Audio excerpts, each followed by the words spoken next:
ನಮಸ್ಕಾರ ಸ್ನೇಹಿತರು. ಏನಿದು ಯಾವ ರೀತಿಯ ಟ್ವಿಸ್ಟ್? ಫೈನಲಿ ಇಲ್ಲಿ ಚಾರಿನ ಭೇಟಿ ಮಾಡಬೇಕು ಅಂತ ಜೈಲಿಗೆ ಹೋಗಬೇಕು ಅಂತ ಅನ್ಕೊಂಡ್ರೆ ಅಲ್ಲಿ ಮತ್ತೊಂದು ಟ್ವಿಸ್ಟ್ ಸಿಕ್ಕಿದೆ. ಈ ಕಡೆ ಚಾರಿನ ಜೈಲಲ್ಲಿ ಭೇಟಿ ಮಾಡಬೇಕು, ಆದರೆ ಅಲ್ಲಿ ಚಾರು ಇರಬೇಕಲ್ವ, ಆದರೆ ಅಲ್ಲಿ ಚಾರಿ ಇರೋದೆ ಅನುಮಾನವಾಗಿದೆ. ಅದಕ್ಕೆ ಕಾರಣ ಏನಾಗ್ತದೆ ಇಲ್ಲಿ? ಫೈನಲಿ ಚಾರುಗೆ ಮನೇಲಿರೋದು ಚಾರಿ ಅಲ್ಲ ಅನ್ನೋ ಸತ್ಯ ಗೊತ್ತಾಗೋಯ್ತಾ? ಏನಾಗತ್ತಾ ತಿಳ್ಕೊಬೇಕು ಅಂದರೆ ಈಗಲೇ ನಿಮ್ಮ ಚಾನಲ್ನ ಸಬ್ಸ್ಕ್ರೈಬ್ ಮಾಡಿ, ಹಾಗೆ ಒಂದು ವಿಡಿಯೋವನ್ನು ಪೂರ್ತಿಯಾಗಿ ನೋಡಿ. ಯಾವಾಗ ಇಲ್ಲಿ ಕೇಕಿ ಅನ್ನೋ ಧ್ವನಿ ಚಾರು ಕಿವಿಗೆ ಬಿತ್ತೋ ಅಲ್ಲೇ ಒಂದು ಬಿಗ್ ಟರ್ನ್ ಆ್ಯಂಡ್ ಟ್ವಿಸ್ಟ್ ತಗೊಂಡಿದ್ದು. ಕೇಕೆ ಎಷ್ಟೊತ್ತಾದರೂ ಕೂಡ ಮನೆಗೆ ಬರಲ್ಲ.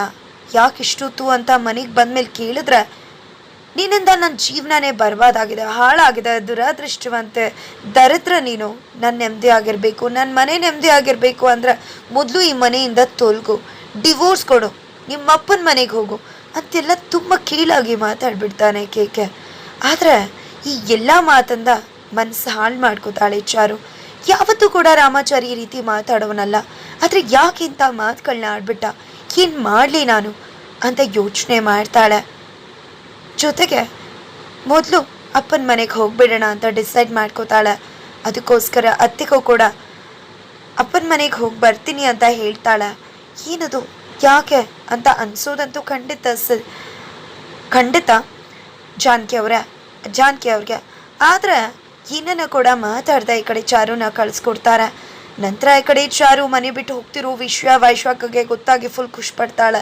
ಜೊತೆಗೆ ಮಾನ್ಯತಾ ಅವ್ರಿಗೂ ಕೂಡ ವಿಶ್ವನ ತಿಳಿಸ್ತಾಳೆ. ಅಲ್ಲಿ ಮಾನ್ಯತಾ ಅವರು ಗಂಡ ಪಕ್ಕದಲ್ಲಿದ್ದಾರೆ ಅಂತ ಒಂದು ದೊಡ್ಡ ಬಿಗ್ ಡ್ರಾಮಾನೇ ಮಾಡ್ತಿದ್ದಾರೆ. ಅಯ್ಯೋ, ಯಾವತ್ತಿದ್ರೂ ಹೆಣ್ಮಕ್ಳು ಗಂಡನ ಮನೇಲಿ ಇರಬೇಕು, ಆ ರೀತಿ ಎಲ್ಲ ಬಿಟ್ಬಾರ್ಬಾರ್ದಮ್ಮ, ಅಡ್ಜಸ್ಟ್ ಮಾಡಿಕೊಂಡು ಅಲ್ಲೇ ಇರಬೇಕು ಅಂತ ಬುದ್ಧಿ ಹೇಳೋ ರೀತಿ ನಾಟಕ ಮಾಡ್ತಾರೆ. ನಂತರ ಈ ಕಡೆ ನನ್ನ ಫ್ರೆಂಡ್ ಮಗಳು ಹಾಗೆ ನಾನು ಬುದ್ಧಿ ಹೇಳ್ದೆ ಅಲ್ಲೇ ಇರಬೇಕು ಅಂತ ಹೇಳ್ತಾ ಇರ್ತಾರೆ ಜೈಶಂಕರ್ಗೆ. ಆಗ ಜೈಶಂಕರ್ ಒಂದು ಮಾತು ಹೇಳ್ತಾರೆ, ನಾನೇನಾದರೂ ಕೇಳಿದ್ನಾ? ನನಗೆ ಕೇಳಲಿಲ್ಲ ಅಂದರೂ ನೀನು ಹೇಳ್ತಿದ್ಯಾ ಅಂದರೆ ಇದು ಎಲ್ಲವೂ ಕೂಡ ನೀನೇ ಏನೋ ಮಾಡ್ತಿದ್ಯಾ ಅಂತ ಅನ್ನಿಸ್ತದೆ ಅಂತ ಹೇಳ್ತಾರೆ. ನಂತರ ಈ ಕಡೆ ಚಾರು ಮನೆಗೆ ಬರ್ತಿದ್ದಾಳೆ. ಈ ಕಡೆ ಫುಲ್ ಖುಷಿಯಾಗಿಬಿಟ್ಟಿದ್ದಾರೆ ಮಾನ್ಯತಾ ಅವರು. ಫೈನಲಿ ಕೇಕೆ ತಾನು ಅಂದ್ಕೊಂಡಿರೋ ಕೆಲಸನ ಮಾಡಿದಾನೆ, ಸರಿಯಾಗಿ ಮಾಡಿದಾನೆ, ನಾನು ಕೊಟ್ಟಿರೋ ಕೆಲಸನ. ನನ್ನ ಮಗಳು ಫೈನಲಿ ಮನೆಗೆ ಬರ್ತಿದ್ದಾಳೆ ಅಂತ ಅಂದ್ಕೊಂಡು ಖುಷಿ ಪಡ್ತಿದ್ರೆ ಚಾರು ಬಂದೇ ಬಿಡ್ತಾಳೆ. ಚಾರುನ ನೋಡಿದ್ದೆ, ಮಗಳನ್ನ ನೋಡಿ ಅಪ್ಕೋತಾರೆ. ಮಗಳೇ, ಏನು ಇಷ್ಟೊಂದು ಸುರ್ಗೋಗಿದೆಯಾ, ತುಂಬ ಬೇಜಾರಿದೆಯಾ? ಹಾಗಾದರೆ ಅವ್ರು ನಿನಗೆ ತುಂಬ ತೊಂದರೆ ಕೊಟ್ಟಿದ್ದಾರೆ ಅನಿಸುತ್ತೆ, ಅದಕ್ಕೆ ಮನೆಗೆ ಬಂದಿದೆಯಾ ಅಲ್ವಾ ಪುಟ್ಟ? ನನಗೆ ಯಾವತ್ತೂ ಕೂಡ ಮನೆಯವ್ರು ಕಂಡ್ರೆ ಆಗ್ತಾನೆ ಇರಲಿಲ್ಲ, ಆದರೂ ಕೂಡ ನನ್ನ ಮಗಳು ಮದುವೆ ಆಗಿದ್ದಾಳೆ ಅಂತ ನಾನು ಕೂಡ ಅಡ್ಜಸ್ಟ್ ಆಗೋಣ ಅಂತ ಬಂದು ಸಾರಿ ಕೇಳಿಬಂದೆ. ಆದರೆ ಅವ್ರು ನಿನಗೂ ಕೂಡ ತೊಂದರೆ ಕೊಟ್ಬಿಟ್ರಾ? ಸರಿ, ಒಳ್ಳೇದೇ ಆಯಿತು ಬಿಡು, ನನ್ನ ಬೇಬಿ ನನ್ನ ಮನೆಗೆ ಬಂದು ಇವಾಗಾದ್ರೂ ಗೊತ್ತಾಯ್ತಲ್ವಾ ನಿನಗೆ ಅವ್ರು ಎಂಥವ್ರು ಅಂತ ಹೇಳ್ತಿದ್ರೆ, ನಾನು ನಿನ್ನನ್ನು ಭೇಟಿ ಮಾಡೋಕ್ಕೆ ಬಂದಿಲ್ಲ, ನಿನ್ನ ಮನೆಗೂ ಕೂಡ ಬಂದಿಲ್ಲ, ನಾನು ಬಂದಿರೋದು ಪಪ್ಪನ ನೋಡಿ ಮಾತಾಡ್ಸ್ಕೊಂಡು ಹೋಗೋದಕ್ಕೆ ಅಂತ ಚಾರು ಹೇಳ್ತಾಳೆ. ಅಷ್ಟರಲ್ಲಿ ಜೈಶಂಕರ್ ಅವ್ರು ಬರ್ತಾರೆ. ಅಪ್ಪನ ನೋಡಿ ಖುಷಿ ಆಗ್ತದೆ, ಮಗಳನ್ನ ನೋಡಿ ಅವ್ರಿಗೂ ಕೂಡ ಖುಷಿ ಆಗ್ತದೆ. ನಂತರ ಈ ಕಡೆ ವೈಶಾಖ ಅಂತೂ ಕೇಕಿಗೆ ನೀನು ಅಂದ್ಕೊಂಡಿದ್ದ ಕೆಲಸ ಮಾಡಿದ್ಯಾ, ಇನ್ನೇನು ಮಾನ್ಯತಾ ಮೇಡಮ್ ಬೇಕಾದಷ್ಟು ದುಡ್ಡು ಕೊಟ್ಟಿದ್ದಾರೆ, ದುಡ್ಡು ಇಸ್ಕೊಂಡು ಸೆಟಲ್ ಆಗಿಬಿಡು, ಹೀಗೂ ನೀನು ಅಂದ್ಕೊಂಡಿದ್ದ ಕೆಲಸ ಮುಗೀತು. ಚಾರು ಮನೆಗೆ ವಾಪಸ್ ಹೋದ್ಲು ಅಂತಿದ್ದಾಗೆ ಹೋಗಿರ್ತಾಳೆ ಅಂತ ಏನು ಗ್ಯಾರಂಟಿ? ವಾಪಸ್ ಬರಬಹುದಲ್ವಾ ಅಂತ ಹೇಳಿದಾಗ ಬರ್ತಾಳೆ ಅನ್ನೋ ಯಾವುದೇ ಗ್ಯಾರಂಟಿ ಇಲ್ಲ.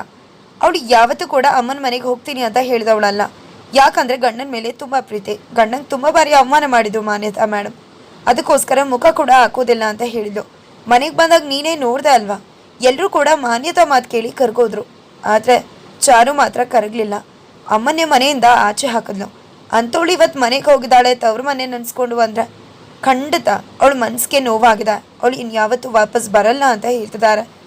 ಆದರೂ ಕೂಡ ಹೋಗೋಕೆ ನಿನ್ನ ಕೆಲಸ ಇನ್ನೂ ಕೂಡ ಮುಗ್ದಿಲ್ವಲ್ಲ, ಆ ವ್ಯಕ್ತಿನ ಸಾಯಿಸೋದು ಅಂತ ಹೇಳ್ತಿದ್ರೆ ಅದು ಪ್ಲ್ಯಾನ್ ಚೇಂಜ್ ಆಗಿದೆ, ನನ್ನ ಮಾವನ್ನ ಸಾಯಿಸ್ತಿಲ್ಲ ಅಂತ ಹೇಳ್ತಾರೆ. ಹೌದಾ, ಯಾಕೆ? ಸರಿ ಆಯಿತು, ನನಗೇನೋ ದುಡ್ಡು ಬೇಕು, ಅದಕ್ಕೆ ಈ ಕೆಲಸ ಮಾಡ್ತಿದ್ದೀನಿ, ನಿನಗೆ ಯಾವುದು? ಇದು ನಿನ್ನ ಮನೆಯೇ, ಈ ಮನೆಯ ಸೊಸೆ ನೀನು, ನಿನಗೆ ಯಾವ ಸೇಡು ಅಂತ ಕೇಳ್ತಿದ್ರೆ, ಹೌದು ಸೇಡಿದೆ, ಆದರೆ ಏನು ಎಂತು ಅಂತ ಕೇಳಬೇಡ, ನನ್ನ ವಿಷಯಕ್ಕೆ ಬರೋಕ್ಕೆ ನಿನಗೆ ಯಾವುದೇ ಯೋಗ್ಯತೆ ಇಲ್ಲ, ಎಲ್ಲಿರಬೇಕು ಅಲ್ಲೇ ಇದ್ರೆ ನೀನು ಚಂದ ಅಂತ ಹೇಳ್ತಾರೆ. ಎದ್ರಿಂದಾಗಿ ಕೇಕಿಗೆ ತುಂಬ ಅಂದರೆ ತುಂಬ ಸಿಟ್ಟು ಬಂದ್ಬಿಡುತ್ತೆ, ಕೋಪ ಬಂದ್ಬಿಡುತ್ತೆ. ಆ ಕಡೆ ರಾಮಾಚಾರಿಗಂತೂ ಏನಿದು, ಯಾರದು ನನಗೆ ಹೆಲ್ಮೆಟ್ ಹಾಕೊಂಡು ಹೊಡ್ತಿದ್ದು, ಏನಾಗ್ತಿದೆ ನನ್ನ ಮನೇಲಿ ಅಂತ ಅಂದ್ಕೊಂಡಿದ್ದೆ. ಎಲ್ಲವನ್ನ ಕೂಡ ತಿಳ್ಕೊಬೇಕು ಅಂತ ತಣ್ಣೀರು ಸ್ನಾನನ ಮಾಡ್ತಿದ್ದಾರೆ.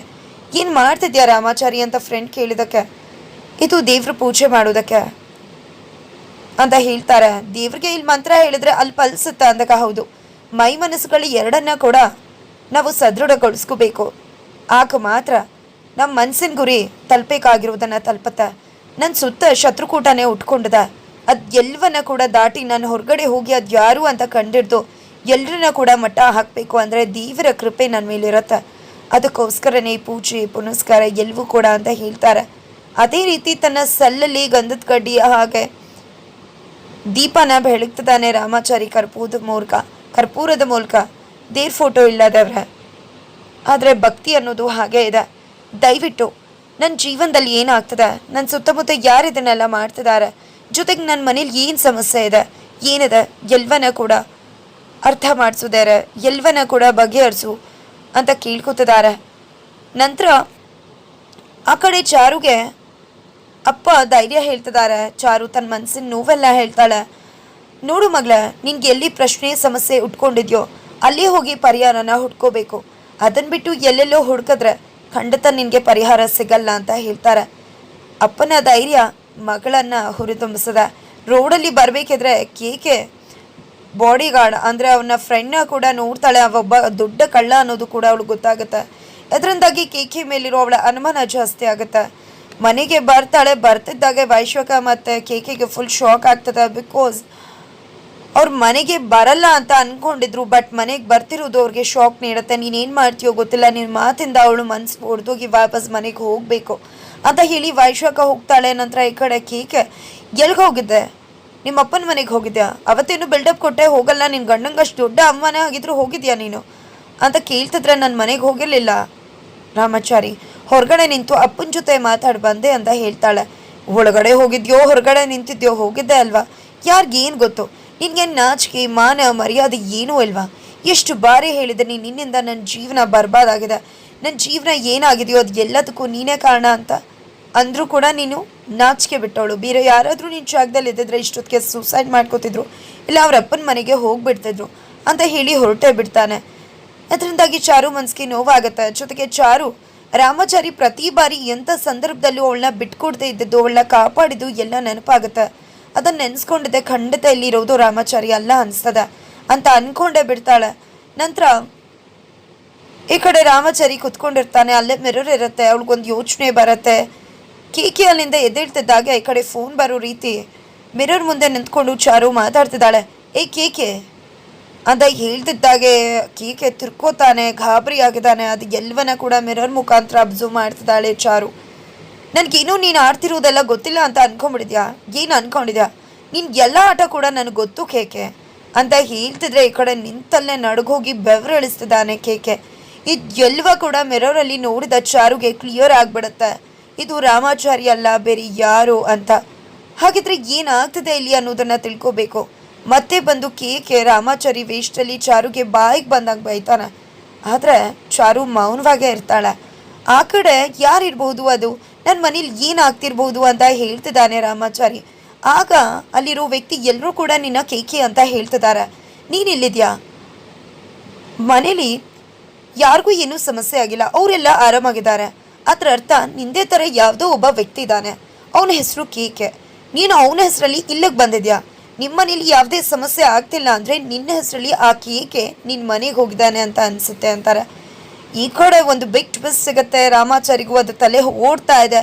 ನಂತರ ಈ ಕಡೆ ನೋಡೋಕೆ ರಾಮನಗರಕ್ಕೆ ಕೆಲವೊಂದು ಕೈದಿಗಳನ್ನ ಕಳಿಸ್ಬೇಕು ಅಂತ ಅಂದ್ಕೊಂಡಿದ್ದಾರೆ, ಶಿಫ್ಟ್ ಮಾಡಬೇಕು ಅಂತ. ಅದರಲ್ಲಿ ನಿನ್ನ ಹೆಸರು ಕೂಡ ಇರ್ಬೋದು ಅಂತಿದ್ರೆ ಈ ಕಡೆ ಚಾರು ನನಗೆ ಯಾವತ್ತೂ ಕಾಲ್ ಮಾಡಿದ್ರಲ್ವ ಚಾರು ಮೇಡಮ್ ನಾನು ಅಂತ ಅಂದ್ಕೊಂಡು ಕಾಲ್ ಡಯಲ್ ಮಾಡ್ತಾಳೆ. ಬಟ್ ಕಾಲ್ ರಿಸೀವ್ ಮಾಡಲ್ಲ. ಫೈನಲಿ ಅವಳಿಗೆ ಜೈಲಿಗೆ ಇಂದ ಅವತ್ತು ಆ ವ್ಯಕ್ತಿ ಬಂದು ಲೆಟರ್ ಕೊಟ್ಟಿದ್ದು ಎಲ್ಲ ಕೂಡ ಕ್ಲಮ್ಸಿಯಾಗಿ ಜೈಲ್ಗೆ ಹೋಗಬೇಕು, ಏನಾಗ್ತದೆ ಅಂತ ತಿಳ್ಕೊಬೇಕು ಅಂತ ಡಿಸೈಡ್ ಮಾಡ್ಕೋತಾಳೆ. ಹಾಗೆ ಒಬ್ಬ ಫ್ರೆಂಡನ್ನು ಭೇಟಿ ಮಾಡ್ತಾಳೆ. ನಾನು ಸೋಷಿಯಲ್ ಸರ್ವಿಸ್ ಮಾಡಬೇಕು, ಅದಕ್ಕೋಸ್ಕರ ಜೈಲಿಗೆ ಹೋಗ್ಬೇಕದ ಅಂದಾಗ ಸರಿ ಆಯಿತು ಅಂತ ಹೇಳಿ ಅದಕ್ಕೆ ಅವಕಾಶ ಮಾಡಿಕೊಡ್ತಿದ್ದಾರೆ. ಫೈನಲಿ ಚಾರು ಜೈಲ್ಗೆ ಹೋಗೋಕೆ ಎಲ್ಲ ರೀತಿಯ ಪ್ಲ್ಯಾನ್ನ ಮಾಡ್ಕೊಂಡಿದ್ದಾಳೆ. ಯಾರಿಗೂ ಏನನ್ನ ಸುಳಿವನ್ನ ಕೊಡದೆ ಚಾರು ಜೈಲಿಗೆ ಹೋಗ್ತಿದ್ದಾಳೆ. ಅದೇ ಜೈಲಲ್ಲಿ ರಾಮಾಚಾರಿ ಇದ್ದಾನೆ. ಆದರೆ ಜೈಲಿಗೆ ಹೋದ ಚಾರು ಅಲ್ಲಿ ಚಾರಿಯನ್ನು ಭೇಟಿ ಮಾಡಿಬಿಡ್ತಾಳೆ. ಇಬ್ಬರ ನಡುವೆ ಮುಖಾಮುಖಿ ಆಗತ್ತಾ. ಅಥವಾ ಚಾರು ಹೀಗೆ ಹೋಗ್ತಿದ್ದಾಗೆ ಆ ಕಡೆ ರಾಮನಗರ ಜೈಲ್ಗೆ ಚಾರಿ ಶಿಫ್ಟ್ ಆಗಿಬಿಡ್ತಾನ? ಏನಾಗುತ್ತೆ ತಿಳ್ಕೊಬೇಕು ಅಂದರೆ ಈಗಲೇ ನಮ್ಮ ಚಾನಲ್ನ ಸಬ್ಸ್ಕ್ರೈಬ್ ಮಾಡಿ, ಹಾಗೆ ಮುಂದಿನ ವೀಡಿಯೋಗೋಸ್ಕರ ವೇಟ್ ಮಾಡೋದನ್ನು ಮರಿಬೇಡಿ.